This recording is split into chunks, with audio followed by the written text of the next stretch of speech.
Ooh, hello and welcome to another Raggy's beer review. So today we're going over to Bridlington, to Bridbrewer and Taproom for a beer, of course. So this is Daves Black Forest Gateaux. There we go. I'm not sure if this is one of the blokes I met the other day. So now it says on the back, I'll read it. Chocolate and Morello Cherry Porter, brewed at Bridbrewer and Taproom, September the 6th, 2024, using cherry puree cocoa nibs and Morello cherry puree.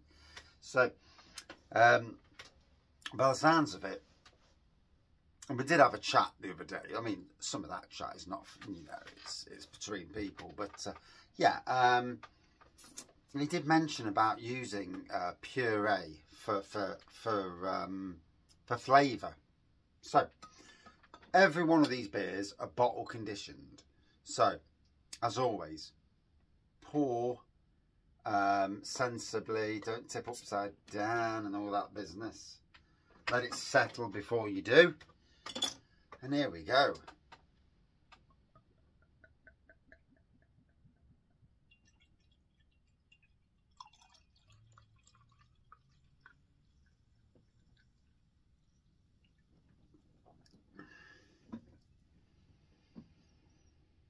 So, dark, near black pour, a little bit of a head.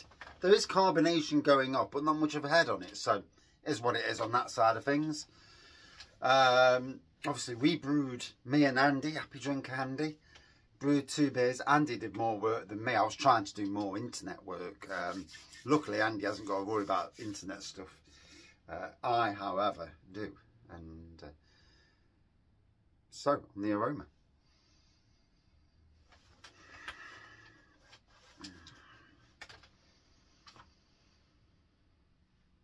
Chocolatey aroma straight away. Bear in mind it's a bit cool in here today as well. There's a subtle cherry note on the aroma as well.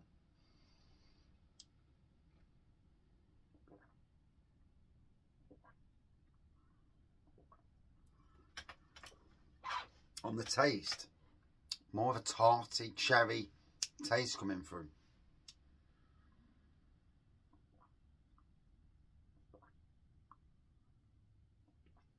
Oh. So the ABV is 4.8%. Obviously picked this up last Saturday from Bridbrewer and Taproom, along with a load of beers. I think it was 15 in total. So plenty to keep the Raggy Beer Review channel going for a while. You know, it was lovely to get over again, to do the collaboration, and to meet friends of Bridbrewer and the community that go into the you know, what is a tap room, microbrewery / tap room.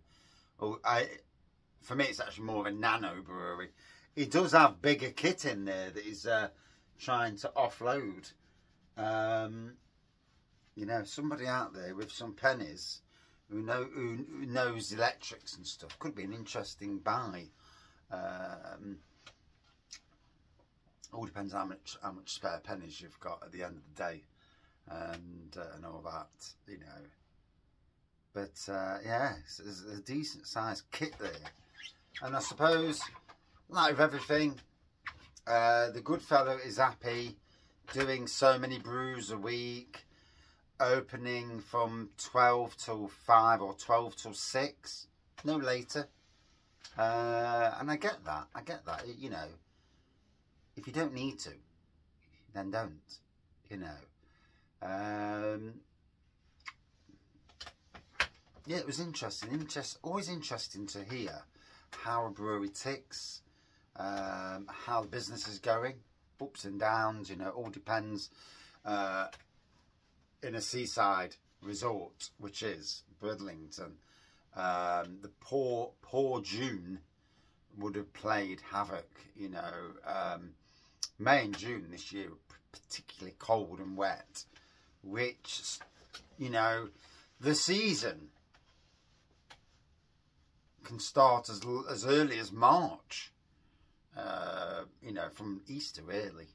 And again, we did not have the greatest spring this year for temperatures. It's really weird, because the best spring we've had in recent memory was blooming COVID year, 2020. That spring in March, walking around in bloody shorts. I mean, I don't even wear shorts very often, but even now it was that warm. And that was on Nottingham's Park Estate, so yeah. And which had its good moments, and it had its, you know, its crap moments as well. I kind of like working in a team. Miss that. I do miss working with, in some ways anyway, not always, but working in a team. There's no team where I am at the moment, sadly. Yeah, it's not, certainly not the same type of environment, shall we say. But obviously every job's different that you go to, isn't it? So we're letting the air get to this. Typical raggy beer review. Let the air get to it. Try and keep the beer review not too long.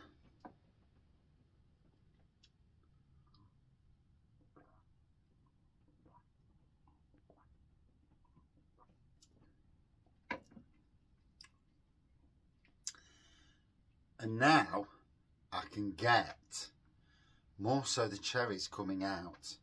So what do I say to you to drink this? Room temperature. Yeah, not shed temperature. It's too cold in here, really. But for the sake of doing beer reviews, I'm not going to the house. I know that at room temperature, it's going to be a different beast. So, you know, some beers are better at this temperature. Some beers, however, are not.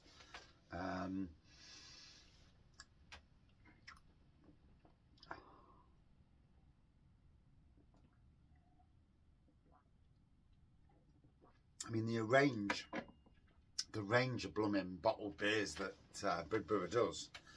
I mean, I picked up 15 and there was probably another 10 on top of that. So 25 different beers.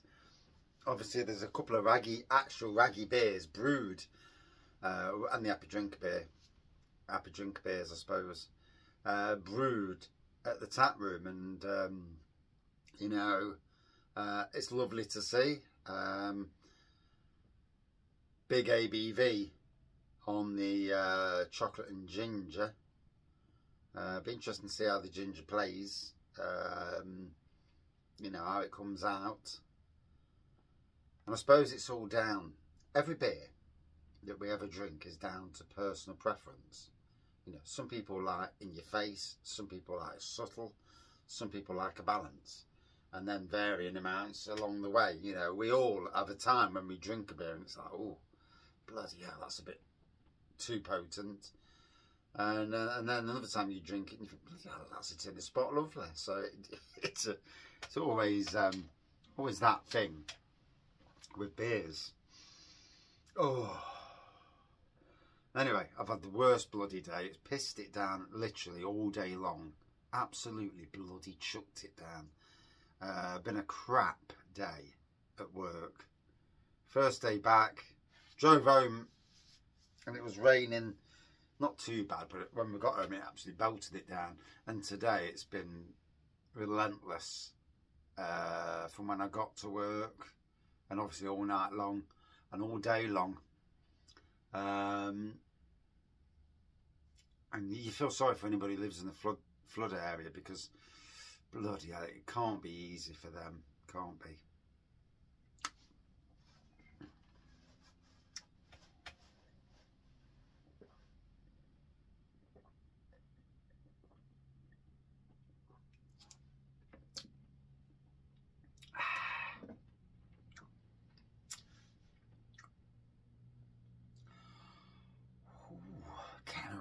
Good boozy kick from it now. Yeah, that got boozy quickly. It's only 4.8, but whoa.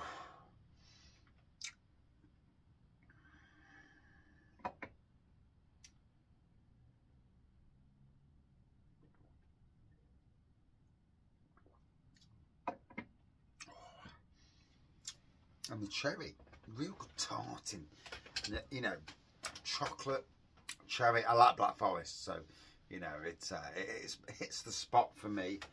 So I'll just pour the rest of this.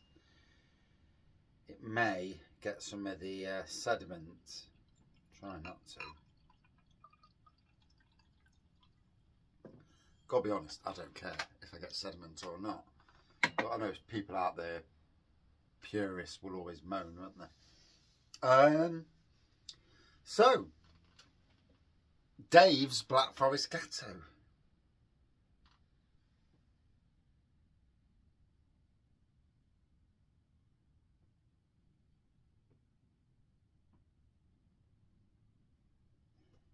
I might be wrong, but I'm sure that's one of the blokes we spoke to the other day. Yeah. It looks like him. I won't know until someone comments and says, yeah, it was me. My memory's rubbish. Andy would remember a hell of a lot more than I would. I have a beer and I forget, but I forget anyway. I'm just literally deadly at forgetting stuff.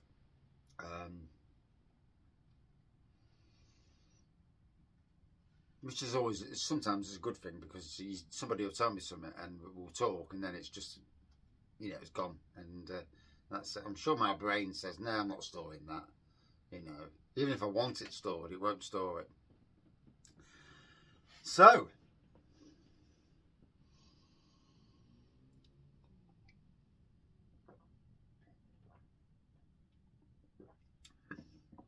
more chocolate on the nose with a subtle bit of cherry on the nose.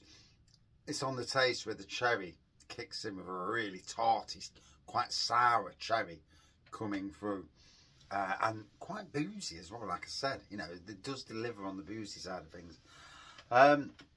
Very nice. Enjoyed it. Would I drink it again?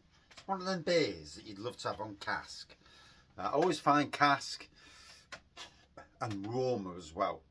If I'd have known this, you know, it's always difficult with beer reviews, because I never really know what beer I'm going to review. I ain't got time to prat around warming it up the house to bring it back down. I don't do that. You know, I'll just review as it is.